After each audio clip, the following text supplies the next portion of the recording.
বিশ্বকবি মনে করেন বিদ্যার কোনো জাত নেই, বিদ্যার কোনো ভূগোলের বেড়া নেই, বিদ্যার নেই কোনো জাতপাত, বিদ্যা সার্বজনীন। অন্য ক্ষেত্রে যাই ঘটুক না কেন, বিদ্যার ক্ষেত্রে মানুষে মানুষে মিলনটাই সত্যি। বিদ্যার ক্ষেত্রে নেবে আর দেবে আর নেবে, মেলাবে মিলিবে। কিন্তু আজ কবিগুরুর ১৫৬তম জন্মবার্ষিকী আমরা যখন উদযাপন করছি এই বাংলাদেশে, তখনকার বাস্তবতা হলো পিছিয়ে পড়া মাদ্রাসা শিক্ষাকে বৃহত্তর পরিসরে টেনে আনার স্বীকৃতি দিতে গিয়ে কিছু রাজনৈতিক শর্ত মানতে হচ্ছে ক্ষমতাসীনদের। সে শর্তে বাতিল তালিকায় বাদ যায়নি রবীন্দ্রনাথও। এসব শর্তে রাজনৈতিক এজেন্ডা নিয়ে টক শোতে অনেক কথাবার্তা হচ্ছে এবং রবীন্দ্রনাথের বিশ্বাসের জগৎ নিয়েও প্রশ্ন তোলা হচ্ছে। কখনো বলা হচ্ছে ব্রাহ্মণা ব্রাহ্মণ, সেই কনফিউশনও তৈরি হচ্ছে আমাদের মতো অল্প জানা এই মননে। কবিগুরুর প্রতি শ্রদ্ধা জানিয়ে আমাদের আজকের অনুষ্ঠান শুরু করছি। মেলাবে মিলিবে এই শিরোনামে। সঙ্গে আছেন ডক্টর করুণাময় গোস্বামী, আছেন জিয়াউল হাসান, তিনি বাংলাদেশ সম্মিলিত ইসলামিক জোটের সভাপতি, হাফেজ মাওলানা জিয়াউল হাসান। কথাসাহিত্যিক সকৃত নোমানকে আমরা পেয়েছি আমাদের সঙ্গে, এবং অনুষ্ঠানের যে কোনো পর্যায়ে আমরা পাবো সঙ্গীত শিল্পী মোহাম্মদ শোয়েব। যে কারণে মোহাম্মদ শোয়েব নিশ্চয়ই তার অভিজ্ঞতার কথা বলবেন, কিন্তু আমি শুরুই করতে চাই আমাদের একটি ছোট্ট উদ্যোগের একটা ছোট্ট ক্লিপ দেখিয়ে। আমরা দেখাতে চাই আমরা এটিএন নিউজ স্কুলে, যেসব স্কুলে জাতীয় সঙ্গীত শেখানো হয় না, যেসব মাদ্রাসায় জাতীয় সঙ্গীত করা নিষেধ, সেসব জায়গায় আমাদের একটা ছোট্ট উদ্যোগ ছিল এবং উদ্যোগটি চলছে এখনো। সোনার বাংলা, ওটা পড়তে মন চায়? ওটা মনে হয় না, মনে হয় না। শেখাই দিলে স্যার যদি শেখাই দেয়, শেখাই দিলে।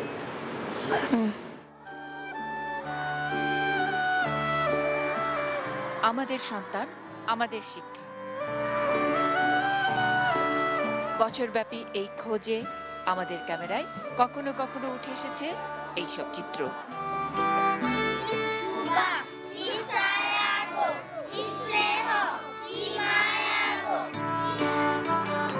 গান পাগল শতপ্রণোদিত হয়ে এটিএন নিউজের এই ক্যাম্পেইনের সাথে অংশ নিয়েছে একটু ভিন্নভাবে।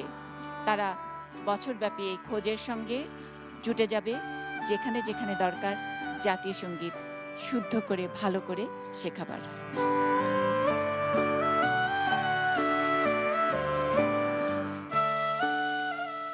এটিএন নিউজের দর্শকরা জানেন যে আমরা যেই সময়ে এই ক্যাম্পেইনটি শুরু করেছি, হোলি আর্টিজানের পরপরই আমাদের এই অনুষ্ঠানে যারা এসেছেন বিশেষজ্ঞরা এবং বিশিষ্টজনেরা, তারা অনেকেই বলেছেন যে অন্তত মাদ্রাসাগুলোতে যদি শুধু জাতীয় সঙ্গীতটাও করানো যেত, তাহলে তাদের মধ্যে এক ধরনের দেশাত্মবোধ তৈরি হতো। অন্তত তারা হয়তো শিক্ষায় কিছুটা পিছিয়ে পড়ে, কিন্তু দেশটাকে ভালোবাসতে যেন না পেছায়।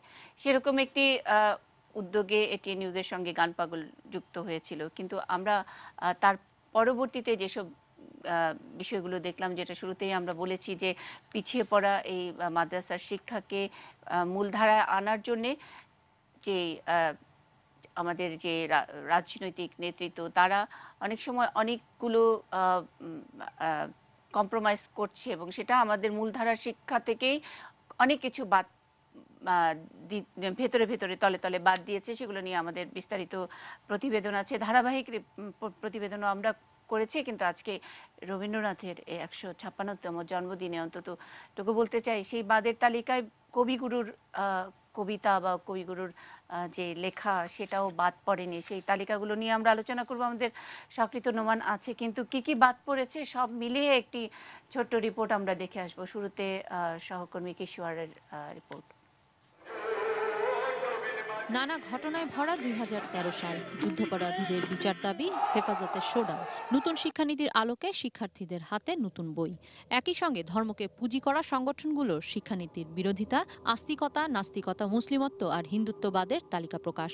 ২০১০-এর শিক্ষানীতিতে শিক্ষার লক্ষ্য আর উদ্দেশ্যে বলা হয়েছিল অসাম্প্রদায়িক চেতনায় গড়ে উঠবে শিশুরা। কিন্তু চমক জুগিয়েছে 2017 সালে এসে পাঠ্যপুস্তকে স্থান করে নেওয়া হেফাজতের সুপারিশ তালিকা। বাদ দেওয়া হয়েছে সুপারিশে থাকা হুমায়ুন আজাদের বই কবিতা, সংযুক্ত হয়েছে বিদায় হজ, বাদ পড়েছে এস ওয়াজেদ আলীর রাঁচি ভ্রমণ, সত্যেন্দ্র সেনের লালগরুটা, সুকুমার রায়ের আনন্দ কবিতা সহ হেফাজতের লিস্টে থাকা প্রতিটি পাঠ্য। সংযুক্ত হয়েছে 4 দলীয় জোট আমলের বিষয়বস্তু। এ পরিবর্তন কাদের জন্য? কবি মাদ্রাসার লোকেরা কি বলছে সেই এজেন্ডা বাস্তবায়ন করার জন্য তো শিক্ষা মন্ত্রণালয় হয়নি।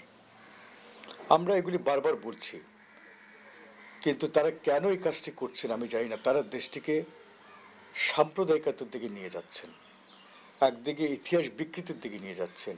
বলতে পারবেন না যে আমি তো জানি না এটা কিভাবে জানি হয়ে গেছে। এটা কবিতা, এত বড় বিখ্যাত কবিতা, সেটা ভুলভাবে লিখেছে, তাই না? বানান ভুল এবং যে সমস্ত এই পরে বোঝা যায় যে এর ভিতরে হেফাজত কিংবা ধর্মীয় গোষ্ঠীর এক ধরনের চাপ আছে। বইগুলি আস্তে আস্তে একটা সাম্প্রদায়িক রূপ নিতে যাচ্ছে, তাই না? এটা তো কোনোভাবে গ্রহণযোগ্য না। পরিবর্তন কেমন, এমন প্রশ্নের উত্তর আছে। আমরা মুক্তিযুদ্ধের চেতনায় চলতে চাই, হেফাজতি চেতনায় নয়। আমরা যেভাবে পাঠ্যপুস্তক পরিমার্জন করে থাকি সেইভাবেই ধারাবাহিক প্রক্রিয়ার মধ্যে এসেছে। এখানে কারোর চাপ বা কারোর মতামতের ভিত্তিতে না। যারা দায়িত্বে ছিলেন তাদের দৃষ্টি এড়ালেও পরিবর্তনের হাওয়া কোন দিকে তা বেশ স্পষ্ট সাম্প্রদায়িক গোষ্ঠীর বিভিন্ন গণমাধ্যমে পাঠানো বিবৃতি। পাঠ্যপুস্তকে যে অরাজকতা চলছে এটা নিয়ে আমরা দীর্ঘদিন বলে আসছি। সমস্যা হচ্ছে এই বিষয় নিয়ে আমরা যখনই কোনো কথা বলি, সরকার প্রধান, শিক্ষামন্ত্রী সবাই আমাদের উপরে বিরক্ত হন, কিন্তু তারা কখনো ভেবে দেখেন না, হয়তো সেটার অবকাশ পান না, আমরা পরবর্তী প্রজন্মকে কি ক্ষতি করে যাচ্ছি। যে ভুলগুলো রাখা হয়েছে সেই ভুলগুলি করা সম্ভব শুধুমাত্র একজন মানুষ যদি এগুলোতে একেবারে কোনো গুরুত্ব না দেয় তাহলে। কিন্তু রাষ্ট্র তার রাষ্ট্রীয় বই, তার বই, তাই না, তাদের দায়িত্ব আছে। পরিবর্তন এসেছে, আরও আসবে, কিন্তু ভবিষ্যৎ প্রজন্ম কোন পথে যাবে তার দায়িত্ব নেবে কারা? কিশোর জাহান, এটিএন নিউজ, ঢাকা। সহকর্মী কিশোর জাহান যেসব পরিবর্তনের কথা বললো তার থেকে একটু তালিকাটা একটু ঝালাই করে নিতে চাই। দর্শক আপনারা অনেকেই জানেন যেসব লেখাগুলো পরিবর্তন করা হয়েছে তার মধ্যে জসিমউদ্দিনের বঙ্গবন্ধু নামের কবিতাটা কিন্তু বাদ দেওয়া হয়েছে। এবারে কাজী নজরুলের লেখা বাদ দেওয়া হয়েছে। নজরুল ইসলামের লেখা যে বাঙালির শব্দ, বাঙালির বাংলা, এরকম একটি কবিতা রচনা প্রবন্ধ বাদ দেওয়া হয়েছে। আরও অনেক বাদের তালিকাটা লম্বা, কিন্তু কখনো কখনো আমরা পরের আলোচনায় শুনেছি এই বিষয় নিয়ে, পরবর্তীতে অনেক আলোচনা হয়েছে, আলোচনা চলছেও। সেখানে বিশ্বকবি রবীন্দ্রনাথের কবিতা যেটা বাদ দেওয়া হয়েছে, সেখানে ওগো মা তোমায় দেখে দেখে আকিনা ফেরে, তোমার দুয়ার আজি খুলে গেছে সোনার মন্দিরে, এটা একটা আপত্তির জায়গা। সে কারণে বলাই যেই প্রবন্ধটি, গল্পটি, সেটি বাদ দিয়েছে। সেটির মধ্যে গাছের প্রতি ভালোবাসা এবং তাকে এই শিশুটির একটা অন্যরকম বিশ্বাস, সেটাও একটা তোলা হয়েছে। এসব নিয়ে যখন নাকি গণমাধ্যমে আলোচনা, তখন অনেকে রবীন্দ্রনাথকে ধর্ম দিয়ে তার ধর্ম বিশ্বাস হিসেবে ব্যাখ্যা করবার অপচেষ্টা করেছে। আমি সকৃত নোমানের কাছে এই শুরুতে যাই, আপনি নিশ্চয়ই ফলো করেছেন, একটু জানতে চাই এটার বিস্তারিত বিষয়টি। ধন্যবাদ মুন্নি আপা। আমি যেটা বলতে চাচ্ছি যে রবীন্দ্রনাথকে নিয়ে যে কথাগুলো উঠছে এখন, তার একটি বক্তব্য দিয়ে আমি শুরু করতে চাই। তিনি ভারতবর্ষ বইতে বিজয়া সম্মেলন নামে একটি প্রবন্ধ আছে, তিনি সেখানে বলছেন যে যে শঙ্খমুখরিত দেবালয়ে যে পূজার্থী পূজা করিল তাহাকে সম্ভাষণ করো, যে রাখাল ধেনুদল লইয়া গ্রষ্ট গৃহে ফিরিল তাহাকে সম্ভাষণ করো, যে মুসলমান পশ্চিম দিকে মুখ ফিরাইয়া নামাজ পড়িল তাহাকে সম্ভাষণ করো। রবীন্দ্রনাথ বলছেন, দেখুন রবীন্দ্রনাথের কি অসাম্প্রদায়িকতা। একই সঙ্গে তিনি বলছেন পূজার্থীকে সম্ভাষণ করার জন্য, একই সঙ্গে বলছেন তিনি যে মুসলমান পশ্চিম দিকে মুখ ফিরিয়া নামাজ পড়িল তাহাকে সম্ভাষণ করার জন্য। রবীন্দ্রনাথের এই অসাম্প্রদায়িকতার চর্চার জায়গাটা আমাদের উচিত ছিল যে আমাদের রাষ্ট্র আমাদের পাঠ্যপুস্তকে আমাদেরকে সেটা ছাত্রদেরকে শেখাবেন, ছাত্রীদেরকে শেখাবেন, সেটা না করে আমাদের রাষ্ট্র সম্পূর্ণ একটি ধর্মাশ্রয়ী দলের চাপে বাধ্য হয়ে পাঠ্যপুস্তক সংশোধন করেছে। যেটা আমরা যে বাংলাদেশের স্বপ্ন দেখি, যে লক্ষ্য উদ্দেশ্য নিয়ে মুক্তিযুদ্ধ হয়েছিল, কিংবা এতদিন পর্যন্ত বাংলাদেশ যে যে একটা লাইনের উপর দিয়ে চলছিল, সে লাইন থেকে সম্পূর্ণরূপে বিচ্যুত হয়ে একটি ভুল, একটি অন্ধকারচ্ছন্ন জায়গায় বাংলাদেশ হাঁটা শুরু করেছে। এবং এর এর সূচনাটা হয়েছে পাঠ্যপুস্তক সংশোধনের জন্য, মধ্য দিয়ে। এটা তরুণ প্রজন্মের জন্য, আমাদের ভবিষ্যৎ বাংলাদেশের জন্য। আমি বলছি পাঠ্যপুস্তক সংশোধনটা একটা বিরাট অনেক বড় একটা ক্যানভাসের বিষয়। আজকে আমরা রবীন্দ্রনাথের দিন, রবীন্দ্রনাথ নিয়ে আলোচনা করছি, এবং এইসব পাঠ্যপুস্তক নিয়ে যেসব আলোচনাগুলো হচ্ছে গণমাধ্যমে, সেখানে কোথাও কোথাও রবীন্দ্রনাথ নিয়ে স্পেসিফিক কিছু আপত্তিকর ব্যাপার তোলা হয়েছে। এই সময়ে আমরা যখন 156তম জন্মবার্ষিকী উদযাপন করছি, যখন নাকি মহামান্য রাষ্ট্রপতি বলছেন যে জঙ্গিবাদ দূর করতে হলে রবীন্দ্রনাথকে আরও বুঝতে হবে, সেই জায়গায় রবীন্দ্রনাথের বিশ্বাসের জগৎ নিয়ে অনেকটা প্রশ্ন তোলা হচ্ছে। কেন বাংলাদেশের জাতীয় সঙ্গীতটি রবীন্দ্রনাথের, সেটা নিয়েও কখনো কখনো খুব অধ্যত্বপূর্ণ মন্তব্য হয়েছে। আপনি সেটা নিয়ে বলবেন কিনা? আমি স্পেসিফিক রবীন্দ্রনাথে থাকতে চাই। আমি বলতে চাচ্ছি যে আমি রবীন্দ্রনাথ সম্পর্কে বলি যে ঘেটের কাছ থেকে মানুষ, আমাদের লেখকরা উচ্চতাটা নেয়, এবং কি দস্তয়েভস্কির কাছ থেকে আমরা বিস্তৃতিটা নেই, এবং রবীন্দ্রনাথের কাছ থেকে নিয়ে হচ্ছে সূক্ষ্মতা। রবীন্দ্রনাথ বিশ্ব প্রকৃতির, মানব জীবনের এত সূক্ষ্ম সূক্ষ্ম জায়গাগুলোকে স্পর্শ করেছেন, তিনি ধরেছেন, যেটা আমাদেরকে এখনও বিস্মিত করে। আমাদের বাঙালি জাতির হয়তো অনেক কিছু নেই, কিন্তু একজন রবীন্দ্রনাথ আছেন যিনি আমাদের মাথার উপরে ছায়া বিস্তার করে রেখেছেন। তো রবীন্দ্রনাথ, আমার গুরু বলতেন যে পৃথিবীকে যদি 100 বার ধ্বংস করা হয়, 100 বার ধ্বংস করার প্রয়োজন হতে পারে, যে রবীন্দ্রনাথের গানকে, রবীন্দ্রনাথের ফিলোসফিকে বোঝার জন্য। তো এই রবীন্দ্রনাথের ফিলোসফি কার জন্য তিনি করেছেন? তার শিল্প ছিল জনমুখী শিল্প, তার সাহিত্য ছিল জনমুখী সাহিত্য।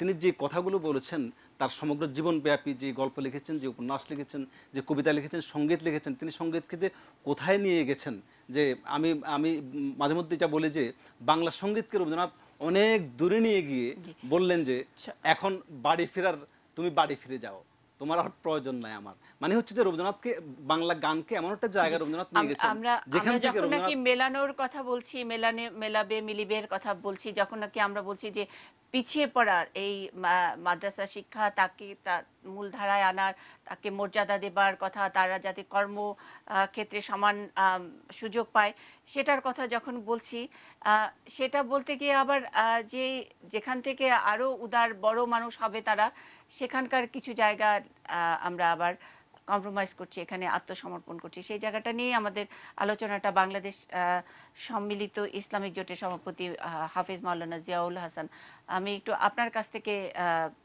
জানতে চাইছি, এই মেলাবে মিলিবে, যেই শিক্ষায় দাওরায়ে হাদিস যে সম্মানটা দেওয়া হলো বা যেটাকে স্বীকৃতি দেওয়া হলো, তার সঙ্গে বাংলাদেশের প্রচলিত শিক্ষা ব্যবস্থার থেকে রবীন্দ্র নজরুলকে ছেঁটে ফেলার যেই কৌশলটা, সেটাকে আপনি কিভাবে দেখছেন? এবং ইসলামিক দৃষ্টিকোণ থেকে আপনি বলবেন যে কবিতার এই রূপকল্পটাকে কেন ধর্ম দিয়ে বিচার করছেন?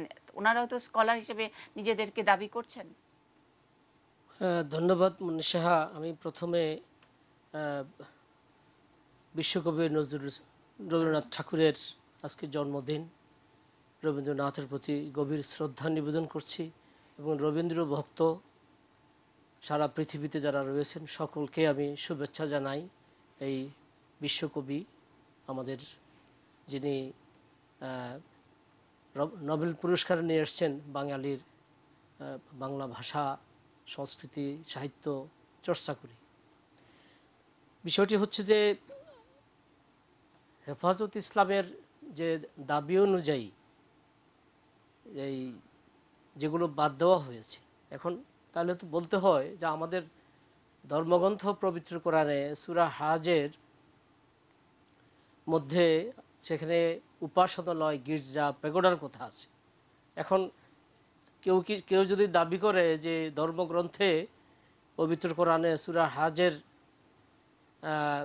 40 নম্বর আয়াতে আপনার প্যাগোডার কথা আছে, গির্জার কথা আছে, উপাসনালয়ের কথা আছে, ইসলাম ছাড়া অন্য ধর্মের উপাসনালয়, প্রার্থনার কথা বলা আছে। তো এখন কেউ যদি দাবি করে যে কোরআন থেকে সেটা বাদ দিয়ে দিতে হবে, তাহলে কি আমরা কি সেটা বাদ দিয়ে দেব? প্রশ্নই আসে না। আর মন্দিরের কথা যেটা বলা হচ্ছে, আমাদের জাতীয় কবি, যার কবিতা 71-এর মুক্তিযোদ্ধাদেরকে অনুপ্রাণিত করেছে, যার লেখালেখিতে তার রণধ্বনি। কাজী নজরুল ইসলামের অনেকগুলো কবিতা, অনেকগুলো লেখাতে মন্দির শব্দটা এসেছে, দেবী শব্দটা এসেছে, পূজা শব্দটা এসেছে। আসলে এই বিষয়গুলো তো একটা মনস্তাত্ত্বিক ব্যাপার, শ্রদ্ধার ব্যাপার। মানুষ, আমরা টলারেন্সের কথা বলি, পরস্পরের প্রতি শ্রদ্ধা আমাদের থাকে, আমরা শ্রদ্ধা করি।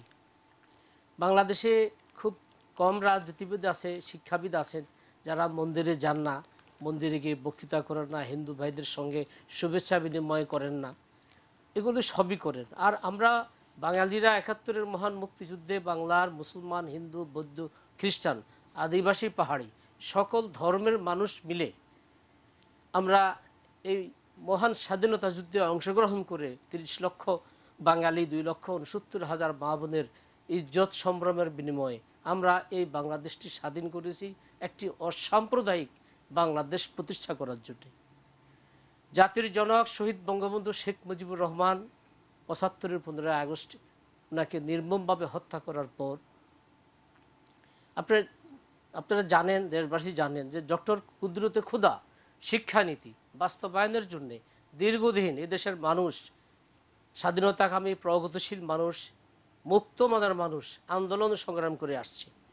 এবং এই ডক্টর কুদরতে খুদার শিক্ষানীতি বাস্তবায়নের জন্য বর্তমান আওয়ামী লীগ সরকার তারাও কিন্তু এর উদ্যোগ নিয়েছিলেন। আমি কিন্তু আপনি যে মনস্তাত্ত্বিক ব্যাপারের কথা বলছেন, আমি কিন্তু ওই জায়গায় জানতে চেয়েছি। মানে আমরা কুদরতি খতার কমিশন ইত্যাদি সেগুলো আমরা জানি, বাস্তবায়নের কথাও জানি। এখন যেইভাবে আসলে রবীন্দ্রনাথকে তার ধর্ম, তার বিশ্বাস নিয়ে যে আলোচনাগুলো হচ্ছে, সেগুলো নিয়ে আমার স্পেসিফিক প্রশ্ন ছিল। সেটার সঙ্গে মানে যারা বিশ্বাসী, ইসলামের সঙ্গে কোনো বিরোধিতা আছে কিনা আমি সেটা আপনার কাছে জানতে চেয়েছি। নিশ্চয়ই আপনি এটার উত্তর দেবেন। আমি ডক্টর করুণাময় গোস্বামীর কাছে যেতে চাই। মনস্তাত্ত্বিক ব্যাপার এবং রবীন্দ্রনাথের বিশ্বাসের জগৎ নিয়েও প্রশ্ন তোলা হয়েছে। যারা এই পাঠ্যপুস্তকে তাদের নানা রকমের নিয়ন্ত্রণ আনার চেষ্টা করেছে, তারা ছাঁটাই বাছাইয়ের প্রস্তাব দিয়েছে এবং সরকার মেনেও নিয়েছে কিছুটা।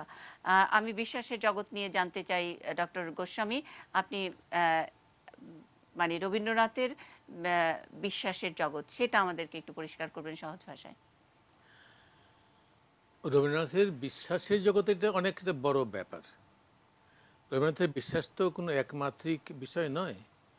বিশ্বাসের মধ্যে ঈশ্বর বিশ্বাস একটি বিষয়, মানুষের অস্তিত্বের ব্যাপারটার প্রতি তার যে বিশ্বাস, সম্পদ আহরণ, সম্পদ সংগ্রহ, সম্পদের বন্টনের ব্যাপারে যে বিশ্বাস, আবহাওয়া রক্ষা, পরিবেশ রক্ষা, এইসব ব্যাপারে তার যে বিশ্বাস। কাজেই যখন আমরা রবীন্দ্রনাথের বিশ্বাসের কথাটা ভাবতে চাই তখন একটা অনেক অনেক বড় বিষয় এসে দাঁড়ায়। প্রথম যদি ঈশ্বর বিশ্বাসের কথা তুলতে হয় তাহলে বলবো যে রবীন্দ্রনাথ হচ্ছেন এক ঈশ্বরবাদী এবং নিরাকার এক ঈশ্বরবাদী।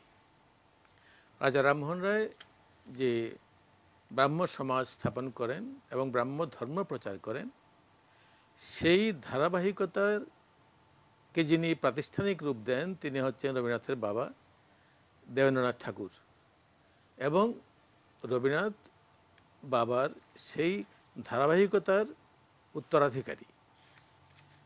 তিনি বলেছেন যে আমার ধর্মবিশ্বাসটা ঠিক আমাদের পরিবারের ধর্মবিশ্বাসের মতো নয়, আমার বাবার ধর্মবিশ্বাসের মতো নয়, আমার একটি নিজস্ব ধর্মবিশ্বাস আছে। তো সেই নিজস্ব ধর্মবিশ্বাসের কেন্দ্রে যে ঈশ্বর নামক যে বস্তুটি আছেন তিনি এক, অখণ্ড এবং নিরাকার। রামমোহন রায় বলেছিলেন যে প্রতিমাদিতে ঈশ্বর পূজা ব্রাহ্মেরা করবে না, তারা পৌত্তলিক নন, তারা অপৌত্তলিক এক ঈশ্বরবাদী। এইটা হচ্ছে রবীন্দ্রনাথের ব্যাপারটার একেবারে মূল ব্যাপার। তার সঙ্গে এসে যুক্ত হয়েছে তিনি যেহেতু অনেক বড় বড় মাপের কবি, পৃথিবীর মাপের একজন বড় কবি, সৌন্দর্য বুদ্ধি, সত্যম শিবম সুন্দরম, সৌন্দর্য বুদ্ধি, ঈশ্বরকে অনুভব করা সৌন্দর্যের ভেতর দিয়ে।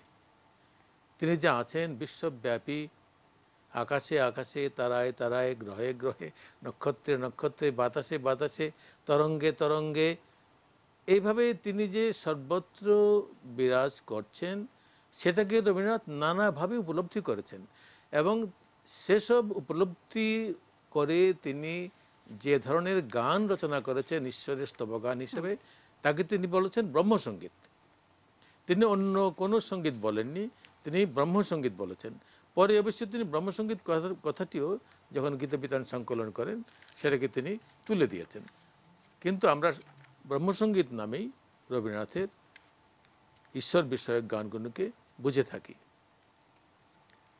কাজে এই যে রবীন্দ্রনাথের এক ঈশ্বরবাদ, নিরাকার ঈশ্বরবাদ, এবং তার গানগুলোর ভেতর দিয়ে, কবিতার ভেতর দিয়ে ঈশ্বরকে যে একটা প্রকাণ্ডভাবে, অমাপনীয় বৃহৎভাবে, অকল্পনীয় বৃহত্বের ভেতর দিয়ে, সৌকর্যের ভেতর দিয়ে তাকে যে অনুভব করা, এটি হচ্ছে রবীন্দ্রনাথের বিশ্বাসের অনেক বড় একটা জায়গা। কারোর সঙ্গে কোনো ক্লেশ নাই। রবীন্দ্রনাথের বিশ্বাস নিয়ে কারো বিরুদ্ধে তিনি দাঁড়াচ্ছেন না, কাউকে তিনি আঘাত করছেন না, সবাইকে তিনি তার বিশ্বাসের দিকে টানছেন। রবীন্দ্রনাথের ঈশ্বর সর্বজনীন ঈশ্বর, সকল মানুষের ঈশ্বর, সকল ভাষার মানুষের ঈশ্বর। তিনি বাংলাদেশের মানুষের ঈশ্বর, আমেরিকার মানুষের ঈশ্বর, ইংল্যান্ডের মানুষের ঈশ্বর, ইরানের মানুষের ঈশ্বর, কারণ তিনি কোনো নির্দিষ্ট রূপের মধ্যে আটকাচ্ছেন না। তিনি আলোর মতো, তিনি বাতাসের মতো, তিনি আকাশের মতো, এমন একটা ব্যাপার রবীন্দ্রনাথের ঈশ্বর।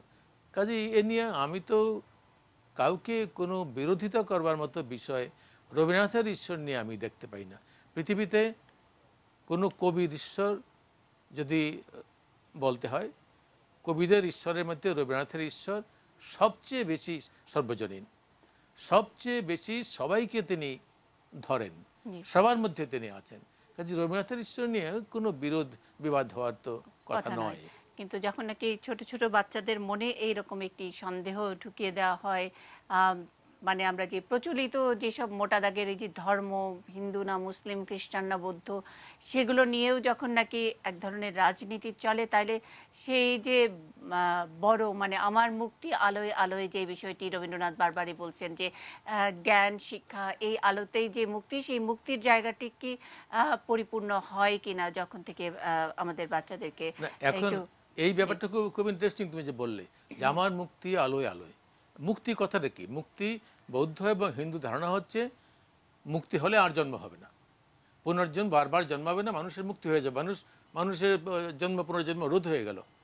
রবীন্দ্রনাথ কিন্তু তা বলছেন না। আমার মুক্তি আলোয় আলোয়, আমার মুক্তি ঘাসে ঘাসে, আমার মুক্তি ধুলায় ধুলায়।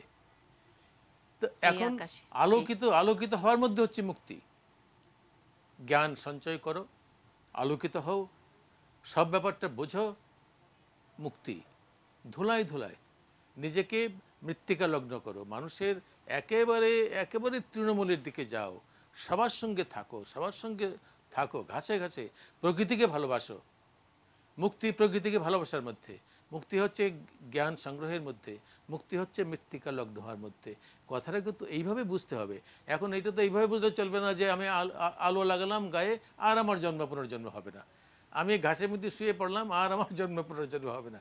ব্যাপারটা তো এইরকম নয়। আমি একটা খুবই কথা গুরুত্বপূর্ণ মনে হচ্ছে বলতে, যে আমি শুনেছি অনেক আপত্তি করছেন যে দেশকে কেন মা বলা হয়েছে। এখানে এটা হচ্ছে কবির ভাষাটা বাচ্যার্থক নয়, বাস্তবিক অর্থে কবির ভাষাকে ব্যবহার করা উচিত নয়, বোঝা উচিত নয়, অন্তত রবীন্দ্রনাথের মতো বড় কবিকে। দেশ একটি মাটি, নদী, পাহাড়, পর্বত, গাছপালা নিয়ে এইটা হচ্ছে দেশ।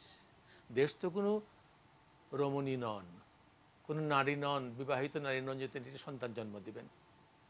কাজে এটা ভাবার্থক। তিনি শস্যদায়িনী, তিনি ফলদায়িনী, তিনি আলোদায়িনী, তিনি গৃহদায়িনী, তিনি স্বাস্থ্যদায়িনী। এই যে সবচেয়ে দায়িনী তিনি মাতৃরূপা। মাই তো সন্তানকে সবকিছু দেন। ওগো মা তোমায় দেখে দেখে আঁখি না ফিরে। আমরা আরো কথা শুনবো। এই যে এখানে মা কথাটাকে বাচ্যার্থক শব্দার্থক ধরলে হবে না, এটা ভাবার্থক ভাবে বুঝতে হবে। কবিটা ভাবে ব্যবহার করছেন। রবীন্দ্রনাথ তো কোনো হাবা মানুষ নন যে এটা বুঝবেন না যে দেশটা কোনো মহিলা নয়। জি জি, অবশ্যই এই ভাবার্থক বিষয়টা নিয়ে অনেক রকমের কনফিউশন তৈরি হয়। কনফিউশন তৈরি করার চেষ্টা করা হয়। আমরা সে কারণেই বলি যে মগজ ধোলাইয়ের সুযোগ অনেক সময় থাকে, সেটাকে পরিষ্কার আমরা করে হয়তো দিতে পারি না, অথবা দিতে চাই না, অথবা পরিষ্কার করে নিতে পারেন না। সেই কারণেই আমাদের সঙ্গে শোয়েব আছেন, মোহাম্মদ শোয়েব আছেন। আপনি আপনার যোগ করবার অনেক কথা আছে আমি জানি, কিন্তু আমি আপনার কাছে একটু ক্ষমা চেয়ে একটা ছোট্ট বিরতিতে যেতে চাই। তার আগে একজন দর্শক অনেকক্ষণ অপেক্ষায় আছেন। দর্শক, আমি আপনার ফোনটি নিব। ছোট্ট করে প্রশ্ন। হ্যালো। হ্যালো। জি। হ্যালো, আসসালামু আলাইকুম। ওয়ালাইকুম আসসালাম। এপিএন এর মুন্নিশা, আপনাকে আমি আমার অন্তঃস্থল থেকে ধন্যবাদ এবং শুভেচ্ছা জানাচ্ছি। আমি বাংলাদেশের একজন কৃষক, গ্রাম রাজবাড়ী জেলার ধুবাড়িয়া গ্রাম থেকে আপনাকে ফোন করছি। আচ্ছা, প্রশ্ন। আমার প্রশ্নটা হচ্ছে গেল যে আমার মেয়ে ক্লাস 3-তে পড়ে, আমি যখন ওর বইটা খুলে দেখি যে কবিতাগুলো অনেক ভুল, তখন আমার প্রশ্ন জাগে এই কবিতা তো সারা বাংলাদেশের অনেকগুলো প্রেসে ছাপানো হয়নি, পশ্চিমীয় সরকারি দিয়ে একটা প্রেসে ছাপানো হয়েছে এবং কয়েকজন লোকের উপর এই দায়িত্ব ছিল। এই লোকগুলো কারা এবং এই প্রেসে কারা থাকে? এই লোকগুলোকে আপনারা খুঁজে যদি টিভি পর্দায় আনতেন অথবা এদেরকে যদি বিচারের মুখোমুখি করতেন, তাহলে হয়তো বা এই যে এত অনেক বড় বড় জ্ঞানী শিক্ষকরা আপনাদের চ্যানেলে এসে যে বক্তব্যগুলো দেয়, এই বক্তব্যগুলোর প্রয়োজন শেখা তখনই প্রয়োজন আমার মনে হয় যে যখন ওই লোকগুলো, তারা তো অনেক না সংখ্যায় তারা 2-1 জন, যে কার কার উপরে দায়িত্ব ছিল, কে প্রধান ছিল, কে অ্যাসিস্ট্যান্ট ছিল, এই লোকগুলোকে খোঁজেন। খোঁজার পরে কেউ কবিতা ছিল, কার কবিতা বাদ দিল, রবীন্দ্রনাথ ঠাকুর, নজরুল ইসলাম, এরা আমাদের যে বাংলাদেশের যে বাঙালি জাতির গর্ব, তাদেরকে বাদ দিয়ে দেওয়া হয়, কারা দেয়? এলো এই প্রেসে কোন প্রেসে ছাপানো হয়েছে, এই প্রেসের দায়িত্ব কারা ছিল, এই লোকগুলো কারা? আপনাকে অনুরোধ করব বিনয়ের সাথে ওই লোকগুলোকে আপনি অনেক ধন্যবাদ। অনেক ধন্যবাদ। আমরা চেষ্টা করব লোকগুলোকে বের করতে। বের তো করাই আছে, ওনারা সবসময় টেলিভিশনের সামনে কথা বলতে চান না। আর আপনি প্রেসের কথা বলছেন, প্রেস তো একটা যন্ত্র মাত্র। এগুলো দেখার জন্য, সম্পাদনার জন্য অনেক বিদগ্ধ জনেরা আছেন, দায়িত্বপ্রাপ্ত মানুষরা আছেন। তাদের অনেকের কাছেই আমাদের সহকর্মীরা গিয়েছেন এবং বলেছেন যে আমাকে তো জিজ্ঞেস করা হয়নি, এরকম দায়িত্ব এড়ানোর মতো অনেক রকমের এক্সকিউজই তাদের কাছে আছে, এবং আপনাদের সামনে মুখোমুখি না হওয়ারও অনেক এক্সকিউজ আছে। যাই হোক, আমরা চেষ্টা করব তারপরেও আপনাদের প্রশ্নের জবাব দেবার এই অনুষ্ঠানের মাধ্যমে। থাকুন এটি নিউজে। আমরা পরবর্তী আলোচনায় আসবো একটা ছোট্ট বিরতির পর।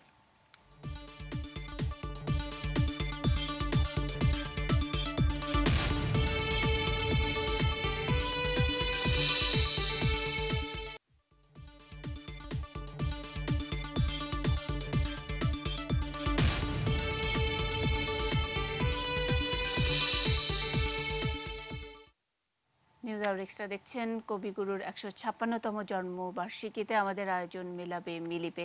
সঙ্গে আছেন ডক্টর করুণাময় গোস্বামী, শিক্ষাবিদ, আছেন বাংলাদেশ সম্মিলিত ইসলামী জোটের সভাপতি হাফেজ মাওলানা জিয়াউল হাসান, কথাসাহিত্যিক সকৃত নোমান আমাদের সঙ্গে আছেন শিল্পী মোহাম্মদ শোয়েব। মোহাম্মদ শোয়েব একটু যোগ করতে চাইছিলেন, তারপরে আমরা মেলাবে মিলিবে নিয়ে আমরা ডক্টর করুণাময় গোস্বামীর আরও অনেক ব্যাখ্যা শুনবো, এবং আমাদের দর্শকরা যারা আপনারা ফোন করছেন, আপনাদের প্রশ্ন আমরা নিচ্ছি এই অনুষ্ঠানে। নানা কিছু মিলিয়ে আমরা মেলাবে মিলিবে আয়োজনটি রেখেছি। শোয়েব,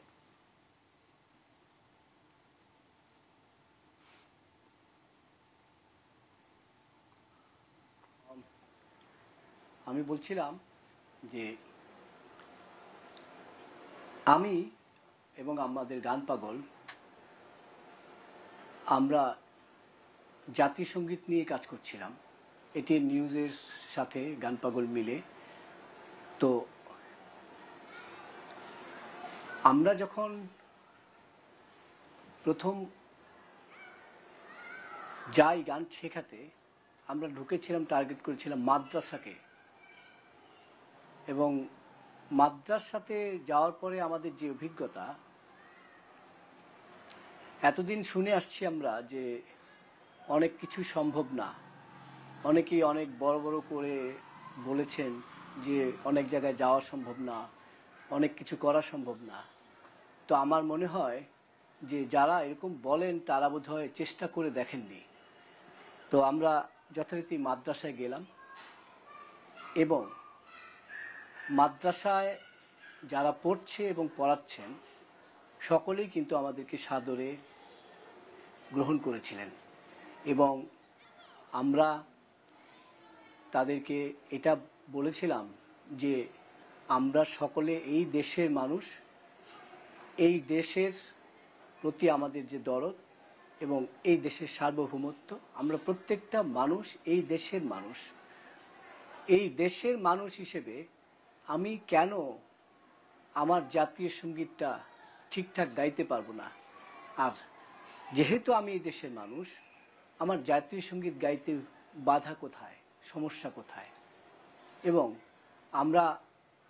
আমরা কিন্তু এই মাদ্রাসাগুলোতে ঘুরে ঘুরে ঘুরে ঘুরে ছেলেদেরকে, মেয়েদেরকেও জাতীয় সঙ্গীতটা সঠিকভাবে শেখানোর চেষ্টা করেছি এবং এটা আর করে যাচ্ছি। এটা আমাদের একটা প্রচেষ্টা এবং তার সাথে এটিএন নিউজ আমাদেরকে, এটা এটিএন নিউজের সঙ্গে গান পাগল যুক্ত হয়েছে। এটিএন নিউজের সঙ্গে গান পাগল যুক্ত হয়েছে এবং গান পাগলের কারণেই আমরা এরকম একটি ক্যাম্পেইন চালাতে পারছি। আমরা শোয়েব আপনার প্রতি কৃতজ্ঞ, গান পাগলের প্রতি কৃতজ্ঞ এবং আমরা আমাদের এই যে ক্যাম্পেইনটা সেটা চলবে। আমরা আছি মেলাবে মিলিবে যেই আয়োজনে থাকবেন আপনি আমাদের সঙ্গে। আপনার অনেক বক্তব্য আছে এইসব বিষয় নিয়ে, নিশ্চয়ই কবিগুরু নিয়ে আপনি আপনার কোনো অনুভূতির কথা বলবেন। আপনি একজন গানের মানুষ, গান পাগল, গানের শিক্ষক, ঢাকা বিশ্ববিদ্যালয়ে আপনি গানের সঙ্গীত বিভাগে অধ্যাপনা করছেন। আমি ডক্টর করুণাময় গোস্বামীর কাছে মেলাবে মিলিবে নিয়ে বলবো। এখন যেসব আলোচনাগুলো টুকরো টুকরো করে বিভিন্ন তথ্য হিসেবে উপস্থাপন করলাম, একজন দর্শক ফোন করলেন, তার ক্ষোভের কথা বললেন, সব কিছু মিলিয়েই তো মেলাবে মিলিবে এবং সে এই থেকে আমরা কবিগুরুর শিক্ষা নিয়ে কত দূর এগিয়ে যাব এই মেলাবে মিলিবে শিরোনামে। ডক্টর গোস্বামী, রবীন্দ্রনাথের সারা জীবনই হচ্ছে মেলাবে মিলিবে। তো যেখান থেকেই কথাটা নেওয়া হচ্ছে সেটা হচ্ছে যে পশ্চিম আজি খুলিয়াছে দ্বার, সেথা হতে সবে আনি উপহার, দেবে আর নিবে, মিলাবে মিলিবে যাবে না ফিরে। এখন দেখা যাচ্ছে যে পশ্চিমের সঙ্গে পূর্বের যে মিলন, এই কথাটাই তিনি জোর দিচ্ছেন। দেবে আর নিবে, মিলাবে মিলিবে যাবে না ফিরে, মানে ব্যর্থ যেন না হয়। প্রাচ্য এবং পাশ্চাত্য যে এক জায়গায় এসে মিলবে, এই মিলনটা যেন ব্যর্থ না হয়। কেন পাশ্চাত্য প্রাচ্য মিলবে কেন? এক নম্বর ব্যাপার হচ্ছে পাশ্চাত্যের আছে বিজ্ঞান, পাশ্চাত্যের আছে শিল্প বিপ্লব, পাশ্চাত্যের আছে রাজনৈতিক বিপ্লব, পাশ্চাত্যের আছে আধুনিক বিপ্লব, আধুনিকতা, প্রাচ্যের আছে ভাব। সেই প্রাচ্যের ভাব, পাশ্চাত্যের যে বিজ্ঞান মনস্ক যে উন্নয়ন কৌশল, তাকে সাপোর্ট করবে এবং এই ভাব এবং কর্ম মিলেই একটা সম্পূর্ণ জগৎ তৈরি হবে। আমরা যখন বলি হোল ট্রুথ, সমগ্র সত্য, সমগ্র সত্যের মধ্যে একদিকে কর্ম আছে, একদিকে ভাব আছে। রবীন্দ্রনাথ বারবার এই কথাটার দিকে জোর দিচ্ছেন। যেমন ছেলেকে পাঠাচ্ছেন পশ্চিমে গো পালন শিখে আসার জন্য। ভারতবর্ষে গরুর চিকিৎসা নাই, গরু মরে যায়, ভালো ফসল হতে পারে না, ওই ছেলেকে পাঠিয়েছেন, নাতিকে পাঠিয়েছেন শিখে আসবার জন্যে।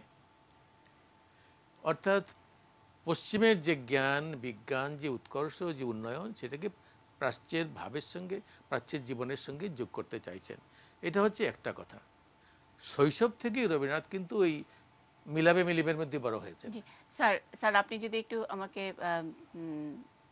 অনুমতি দেন, আপনার এই যে ভাব এবং কর্মের প্রেক্ষাপটে যেই কথাগুলো বললেন, তার সঙ্গে মিলিয়ে কয়েকটা লাইন, মানে খুবই আমার পছন্দের একটা প্রবন্ধ বই এবং সবসময় হাতে রাখি, কাছে রাখি, একটু উদ্ধৃত করতে চাই, আপনি যদি আমাকে অনুমতি দেন। ভাব এবং কর্ম যেহেতু বলছেন, তিনি বলছেন, কবিগুরু বলছেন, মানুষের দেবতা মানুষের মনের মানুষ, জ্ঞানে কর্মে ভাবে যে পরিমাণ সত্য হই সেই পরিমাণেই সেই মনের মানুষকে পাই।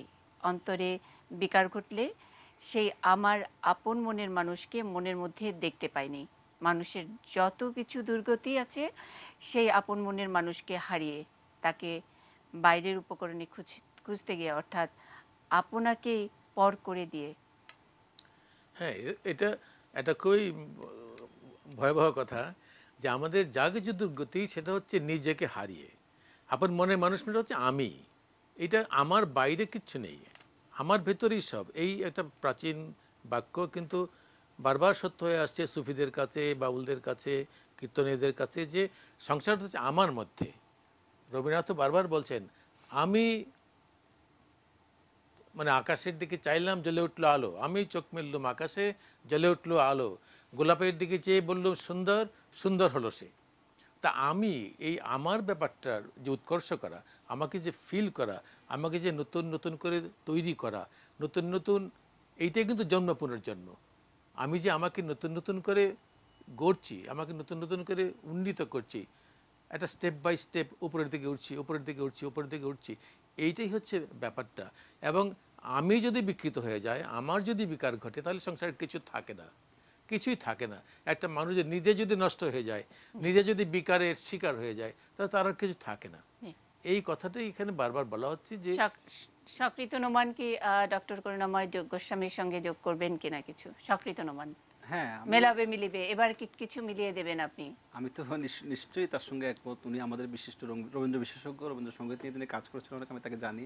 যে রবীন্দ্রনাথকে যে মেলানোর যে ব্যাপারটা, আমরা আমাদের এই সময়ে এসে, এই কালে এসে, সাম্প্রদায়িকতার উত্থানের এই সময়ে এসে রবীন্দ্রনাথের কাছে যাওয়ার, রবীন্দ্রনাথের সঙ্গে মেলার আমাদের খুবই প্রয়োজন বলে আমি মনে করছি।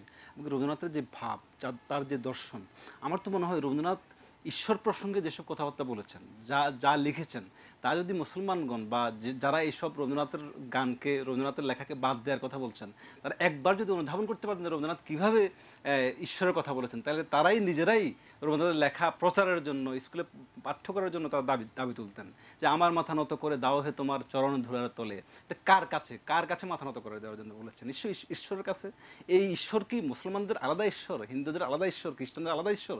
রবীন্দ্রনাথের ঈশ্বর সার্বজনীন ঈশ্বর, যেটা স্যার বলেছেন একটা করুণাময় গোস্বামী।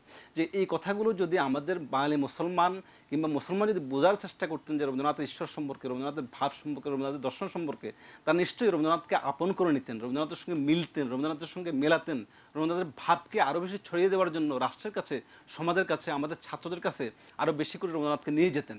কিন্তু আমরা সেটা রাষ্ট্র বারবারই ওদের কাছে, যারা পিছিয়ে পড়া জনগোষ্ঠী, তাদের সঙ্গে আপোষ করছে, তাদের সঙ্গে আপোষ করে রবীন্দ্রনাথ যে একটা উচ্চতায় আছেন, রবীন্দ্রনাথকে সে উচ্চতার জায়গায় ছিনিয়ে দেওয়ার জন্য আমাদের জাতিকে চেষ্টা করছেন না। আপোষের মধ্য দিয়ে কখনোই রবীন্দ্রনাথের চর্চাকে এইভাবে মানে সর্বত্র পৌঁছে দেওয়া সম্ভব নয়। মানুষের যাত্রা হচ্ছে উৎকর্ষের দিকে যাত্রা। আমরা রবীন্দ্রনাথ যে উৎকর্ষের জায়গায় আছেন, যে উঁচু জায়গায় আছেন, আমাদের যাত্রা তো হওয়া উচিত ছিল সেখানে, সেই স্বর্ণ শিখরে। আমরা সেই স্বর্ণ শিখর থেকে কেন নামছি? কেন আমরা পিছনের দিকে হাঁটছি? কেন আমরা একটা অন্ধকারের সঙ্গে বারবার আপোষ করছি? এটা আমাদের প্রজন্মের জন্য অত্যন্ত দুঃখজনক। আমি দাবি জানাই যে আমরা কি মাওলানা জিয়াউল হাসানের কাছ থেকে, হাফেজ মাওলানা জিয়াউল হাসানের কাছে এটার কোনো সদুত্তর পাবো কিনা? যে আমি ভাইয়ের সবগুলো কথার সঙ্গে একমত, একটা বিষয় একমত না, এই কারণে যে রবীন্দ্রনাথের ধর্মবিশ্বাস আর মুসলমানদের ধর্মবিশ্বাস এক না, ঈশ্বর এবং আল্লাহ এক না।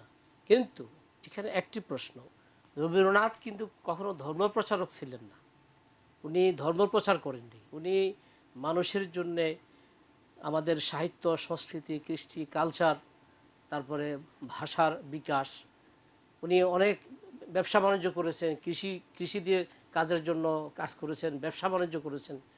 ধর্মবিশ্বাসটা সম্পূর্ণ ওনার ব্যক্তিগত ব্যাপার, ওটার সঙ্গে ওনার ধর্মবিশ্বাসের সঙ্গে আমাদের ধর্মবিশ্বাসটাকে এক করার কোনো প্রয়োজন নেই।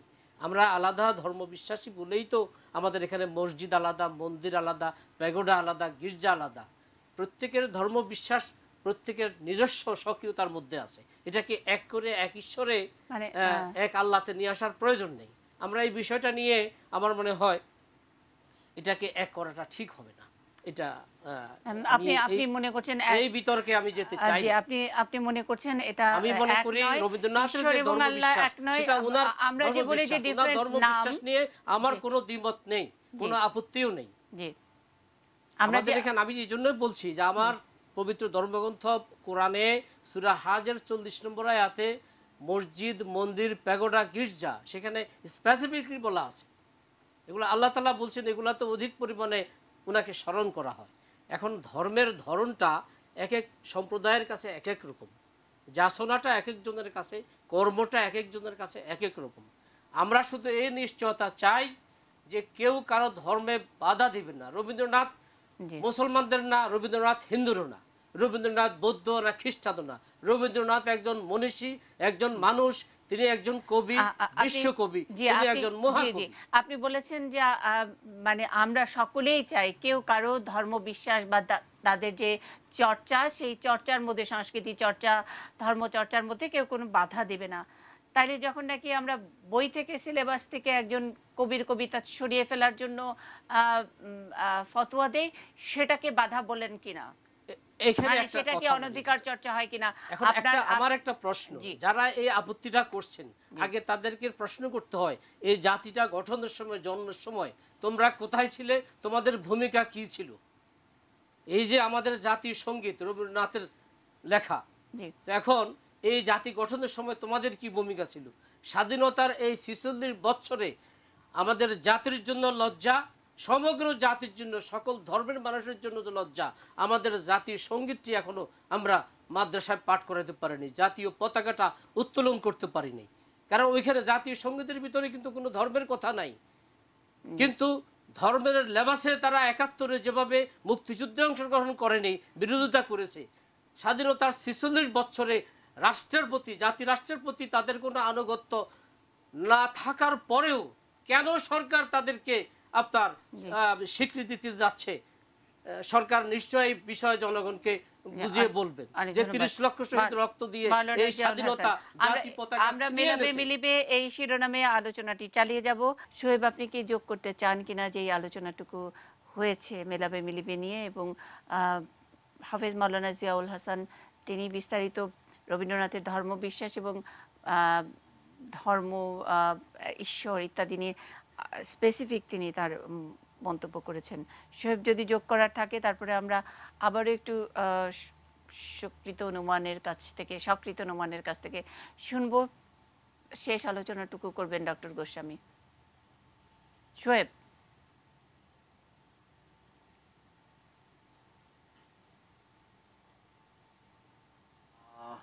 যোগ তো আমার করার আছেই, কারণ ছোটবেলা থেকেই একটা বিষয় খুব হাস্যকর মনে হয়। আমরা এই দেশের মানুষ সকলেই এই বোধ কেন বারবার আমাদের মধ্যে জাগে যে আমি মুসলিম, আমার বন্ধুটা হিন্দু ও খ্রিস্টান, এই জায়গাটা বারবার কেন স্পেসিফিক্যালি বলতে হয় যে আমাদের ধর্ম আলাদা? এই আমরা যারা সংস্কৃতি করি, সংস্কৃতির সাথে জড়িত, শিল্প চর্চা করি, তাদের মাথায় এই বিষয়টা কে ঢোকালো যে আমার ধর্ম এটা, তার ধর্ম ওটা? সংস্কৃতির সাথে তো ধর্মের কোনো সম্পর্ক নেই। আমরা ছোটবেলা থেকে দেখে এসেছি, আমার এলাকাতে দুর্গাপূজা হচ্ছে, সন্ধ্যাবেলায় আমি কে হিন্দু কে মুসলিম এগুলো কিন্তু কোনো ভেদাভেদ ছিল না, দৌড়ে গিয়ে যেতাম পুজো দেখার জন্যে। আমি ঢাকা বিশ্ববিদ্যালয়ের যে শিখদের উপাসনালয় আছে, ওখানে আমি বহু দিন গেছি গান গাইতে, তাদেরকে গান শুনিয়েছি, দুপুরবেলা খাওয়ার দিয়েছে, খুব মজা করে খেয়েছি।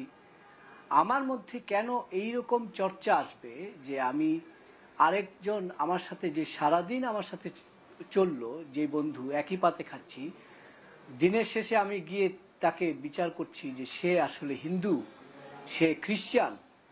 এই বোধ যতদিন পর্যন্ত আমাদের না দূর হবে ততদিন আপনি কাকে দোষ দিবেন, কি ডেভেলপ করবেন, কাকে মেলাবো, এবং এই কে যে মিলেবে, বই থেকে কাকে মেলাবো, কে মিলিবে?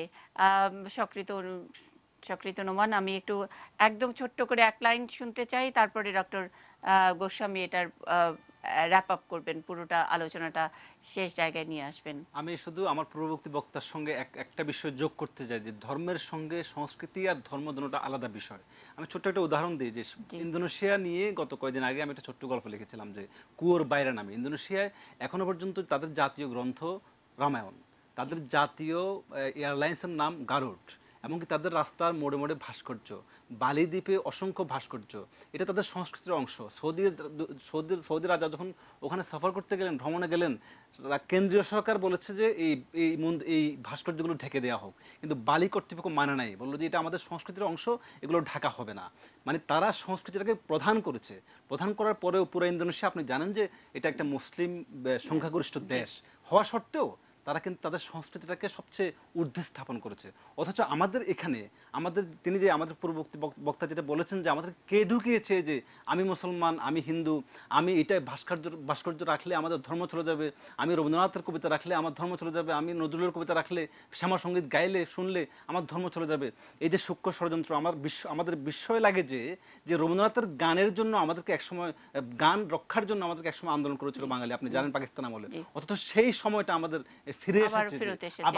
আবার আমরা রবীন্দ্রনাথের নিয়ে কথা বলছি, রবীন্দ্রনাথকে কেন বাদ দেওয়া হচ্ছে এটা নিয়ে কথা বলছি। এটা আমাদের জন্য একটা দুঃস্বপ্ন, আমাদেরকে অবশ্যই এই দুঃস্বপ্ন থেকে বেরিয়ে আসতে হবে। ডক্টর গোস্বামী, শেষ করব আপনার মন্তব্য নিয়ে। রবীন্দ্রনাথ এই ব্যাপারটাই, মিলনের ব্যাপারটাই রবীন্দ্রনাথের সারা জীবনের যে চেষ্টা, এর মধ্যেই রয়েছে মিলন। আমরা 1932 সালে মহাত্মা গান্ধী যখন কমিউনাল রোয়েদাদ এর বিরুদ্ধে অনশন করলেন, রবীন্দ্রনাথের সঙ্গে গান্ধীর একটা মনোমালিন্য চলছিল জাতীয়তাবাদের প্রশ্নে। রবীন্দ্রনাথ জাতীয়তাবাদ বিরোধী ছিলেন, তিনি বিশ্ববাদী, জাতীয়তাবাদী নন। কিন্তু গান্ধী যখন টেলিগ্রাম করলেন যে আমি অনশন করছি এই সাম্প্রদায়িক রোয়েদাদের প্রশ্নে, অর্থাৎ ব্রিটিশ গভর্নমেন্ট চেয়েছিল ভারতে দুটো হিন্দু অঞ্চল করতে, দুটো হিন্দু রাষ্ট্র করতে, বর্ণ হিন্দু, স্পৃশ্য হিন্দু এবং অস্পৃশ্য হিন্দু, হিন্দুদের এই দুই ভাগে ভাগ করে। এই ভাগটা হিন্দুদের মধ্যে ছিল, এখনও একেবারে লোপ পেয়ে গেছে তা নয়। হিন্দুরা আরেক হিন্দুর ছায়া লাগলে আরেক হিন্দুর জাত চলে যায়, মানে এটা একটা অবাক কাণ্ড, আশ্চর্য ব্যাপার। এক হিন্দু আরেক হিন্দুর স্পর্শ জিনিস গ্রহণ করে না, খায় না। রবীন্দ্রনাথের যে হিন্দুদের ভিতর যে আন্তর হিন্দু যে স্পৃশ্যতা অস্পৃশ্যতা, আন্তর হিন্দু যে বিভেদ, যে ঘোরতর বিভেদ, মানে সে কি ছায়া লাগলে তার হয়ে যায়, সব নষ্ট হয়ে যায়। একটা ঘরে ছুঁয়ে দিয়ে ঘরের দরজা জানালা পর্যন্ত ধুয়ে ফেলতে হয়, এমন একটা যে ব্যাপার। রবীন্দ্রনাথ তখন চন্দ্রালিকা যে নৃত্যনাট্য গীতিনাট্য তৈরি করলেন, যে মানব আমি সেই মানব তুমি কন্যা। রবীন্দ্রনাথ এই বার্তা নিলেন বুদ্ধের কাছ থেকে, এটা কোনো হিন্দুর কাছ থেকে নয়। এগুলো আমাদের খুব খেয়াল করা দরকার যে রবীন্দ্রনাথ হিন্দুদের এই যে মানব আমি সেই মানব তুমি কন্যা, মানে জল দাও, এই যে কথাটা বলালেন আনন্দকে দিয়ে, বুদ্ধের শিষ্যকে দিয়ে। হিন্দুকে তিনি বলতে দিলেন না, বলাতে পারলেন না, কারণ হিন্দুর মধ্যে সেই বোধটা নেই যে আমি আর তুমি একই মানুষ। এখন এই বুদ্ধের কাছ থেকে যে শিক্ষাটা নিচ্ছেন, শিক্ষা নিয়ে তিনি হিন্দুকে এক হতে বলছেন। এই যে আন্তর হিন্দু যে মিলন, হিন্দু মুসলমান মিলন, মিলেছি আজ মায়ের ডাকে, সেই কলকাতা কংগ্রেসের উদ্বোধনী গান যিনি 1886-এ তিনি গাইলেন, এবং এটা শুরু হলো তাদের বাড়িতেই। এই যে মিলন সাহিত্য বা মিলন গান বা মিলনবাদী যে রচনার ধারাটা 1867 সাল থেকে ঠাকুর বাড়িতে যে মেলা শুরু হলো, এখন যে রবীন্দ্র মেলা হচ্ছে, ওই বৈশাখী মেলা হচ্ছে, এই সব কিছুরই যে পূর্বপুরুষ যে মেলা 1867 সালে শুরু হলো। 1868 সালে এই গানটি হলো মিলো সবে ভারত সন্তান এক তান মনোপ্রাণ, সবাই মিলন। এবং এই গানের প্রশংসা করেছে বঙ্কিমচন্দ্র, যাকে অনেক সময় বলা হয় যে তিনি সাম্প্রদায়িক প্রকৃতির লেখক। এই মিলন সঙ্গীতের সর্বোচ্চ প্রশংসা করেছেন বঙ্কিমচন্দ্র। কি অসাধারণ ভাষায় তিনি এই গানের প্রশংসা করেছেন। এই গান হিমালয়ে বাজুক, এই গান বন প্রান্তরে বাজুক, এই গান আকাশে বাজুক, এই গান নদীতে বাজুক, এই গান পথে প্রান্তরে বাজুক। এই মিলনের বার্তা বঙ্কিমচন্দ্র নিজে প্রচার করেছেন, এবং রবীন্দ্রনাথ এই কংগ্রেস অধিবেশনে মিলন প্রচার করলেন। তারপরে সারা জীবন তিনি এই মিলন প্রচার করেছেন। এবং আমি এখানে একটি আশ্চর্য আমার কথা মনে পড়ছে বলতে, যে বার্টন রাসেল এক সময় বলেছিলেন তার স্মৃতিচারণে যে মানুষ যে মানুষের ভাই, এই কথাটা আমার মনে আবছা আবছা ছিল। তা আফ্রিকার লোকদের যখন দেখতাম তখন মনে হতো এই কালো কুৎসিত মানুষগুলো কি সত্যি সত্যি এই যে ফর্সা ধবধবে মানুষ, এদের ভাই, এদের নাক বোচা, দাঁত লাল, মাথার চুল কেমন একের কুচকো কুচকো, এরা কি আমাদের এই নাক উঁচু, এই এই উন্নত গ্রীবা, এই গভীর বিশাল চক্ষু, এই স্বর্ণকেশ, এই মানুষের কি ভাই তারা? হঠাৎ করে আমার রবীন্দ্রনাথের কথা মনে পড়লো। রবীন্দ্রনাথ যেভাবে আমাদের বুঝিয়েছেন যে হ্যাঁ এরা এরা আমার ভাই, এবং রবীন্দ্রনাথের ভেতর দিয়ে আমার সেই ভ্রাতৃত্ববোধ জাগ্রত হলো। আমি বুঝলাম যে মানুষ মানুষের ভাই। তা কে বলছেন? এই বিংশ শতাব্দীর সর্বশ্রেষ্ঠ যে দার্শনিক বার্ট্রান্ড রাসেল, তিনি বলছেন কথাটা। কাজে রবীন্দ্রনাথ শুধু আমাদের যে ভাই ভাই শেখাচ্ছেন, আমাদের সঙ্গে মিলতে বলছেন তা নয়, তিনি সারা পৃথিবীর কাছে বার্তাটা নিয়ে গেছেন। সারা পৃথিবী কনভিন্সড হয়েছে রবীন্দ্রনাথের সেই বার্তায়। আজকে সেই জন্য রবীন্দ্রনাথ আমাদের বিশ্বকবি। এটা শুধু যে রবীন্দ্রনাথকে গৌরবান্বিত করার জন্য আমরা বলছি তা না, রবীন্দ্রনাথ নিজেও বলছেন তার জন্মদিন শেষের দিকের কবিতায়, আমি পৃথিবীর কবি, যেথা তার উঠে যত ধ্বনি, আমার বাঁশির সুরে সারা তার জাগিবে তখনই। কাউকে তিনি বাদ দেননি। যেথা তার ওঠে যত ধ্বনি, যত মানুষ যত ধ্বনি তুলুক না কেন, রবীন্দ্রনাথের মধ্যে সেটা বাজবে। রবীন্দ্রনাথ সমস্ত মানুষের মধ্যে বাজবেন। সমস্ত মানুষের মধ্যে রবীন্দ্রনাথ নিজের মধ্যে মেলাচ্ছেন, রবীন্দ্রনাথ সমস্ত মানুষের মধ্যে দিয়ে নিজেকে মেলাচ্ছেন। আমরা অনেক অনেক ধন্যবাদ। আমি এই কথা বলে শেষ করতে চাই যে পৃথিবীর কবিতা সম্পর্কে, পৃথিবীর সাহিত্য সম্পর্কে, পৃথিবীর এই ভাবসাব সম্পর্কে যা আমাদের জ্ঞান বুদ্ধি হয়েছে, তাতে আমি মনে করি যে আধুনিক কালে রবীন্দ্রনাথ পৃথিবীর সর্বশ্রেষ্ঠ ভাবুক, রবীন্দ্রনাথ পৃথিবীর সর্বশ্রেষ্ঠ কবি, রবীন্দ্রনাথ পৃথিবীর সর্বশ্রেষ্ঠ বিশ্বকবি। রবীন্দ্রনাথের ভিতর দিয়ে মনুষ্যত্বের যে বিকাশ হয়েছে, পৃথিবীর আধুনিক কালের আর কোনো মানুষের মধ্যে দিয়ে সেই বিকাশ হয়নি। জয় হোক এই মনুষ্যত্বের, এবং আমরা গর্বিত আমরা এম বিশ্বকবির লেখা গান, সেটার ভাবধারায় বাংলাদেশ মুক্তিযুদ্ধ এবং আমরা আমাদের জাতীয় সঙ্গীতটি পেয়েছি। আমরা রবীন্দ্র চর্চার মধ্যে থাকি, রবীন্দ্র ভাবনার মধ্যে থাকি, রবীন্দ্র আদর্শের মধ্যে থাকতে পারি, যতই আঘাত আসুক না কেন। আবারও বিশ্বকবির আজকের তার জন্মদিন, এই জন্মবার্ষিকীতে শ্রদ্ধা জানিয়ে আজকের এই অনুষ্ঠান শেষ করছি। যারা ছিলেন সকলকে কৃতজ্ঞতা। আবারও দেখা হবে আগামীকাল একই অনুষ্ঠানে।